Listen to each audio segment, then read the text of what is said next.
Soapbox preacher Jason Cragg used to be just an everyday crackpot until the day that his voice began influencing the thoughts of people. Appearing in the city, he begins telling people that Ant-Man is a crook that must be driven from the city. Passing by, Ant-Man hears this insane litany, and is shocked to find that the people around Cragg begin to believe him. Surprising still, it's something about his voice that's compelling people to agree with him. Ant-Man, however, is shielded because his helmet shields him from the attack. Flashing back a few weeks past, we learn that Jason Cragg came to the city from the Midwest in hopes of becoming a radio announcer.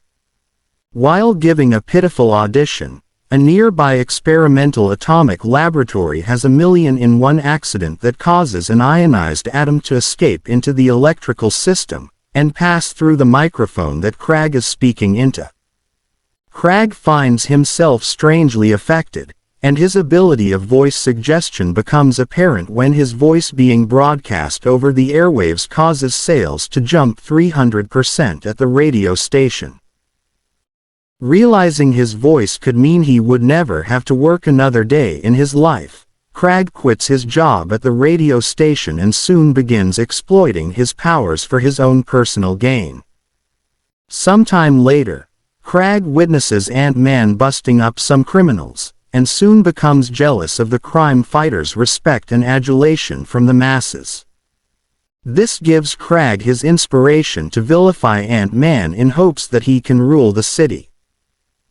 Returning to the present, we find Ant-Man at a local police precinct being awarded for his meritorious service. As Ant-Man is receiving his commendation, Cragg barges in demanding that the hero be arrested, and the police suddenly start trying to capture Ant-Man. Ant-Man manages to escape the police and attempts to seek refuge in a nearby park, but when Cragg's enslaved thralls attempt to find him by using magnets, he is forced to remove his helmet to avoid being captured. Cragg finds Ant-Man and forces the tiny hero to listen to his voice. Without his helmet, Ant-Man is helpless against the vocal effects and is ordered to walk off a pier to drown in a nearby harbor. Ant-Man is saved by his ants at the last minute. Shaking off the effects of Cragg's voice, he manages to escape. Returning to his home, and back in his civilian identity Hank Pym, Ant-Man learns that Cragg plans on addressing people on national television. Realizing the damaging potential of Cragg's voice on national TV, Ant-Man formulates a plan to foil Cragg's scheme.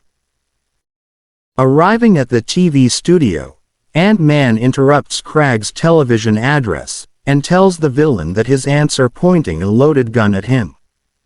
Fearing for his life, Cragg agrees to tell the people that Ant-Man is not a crook, but an upstanding hero.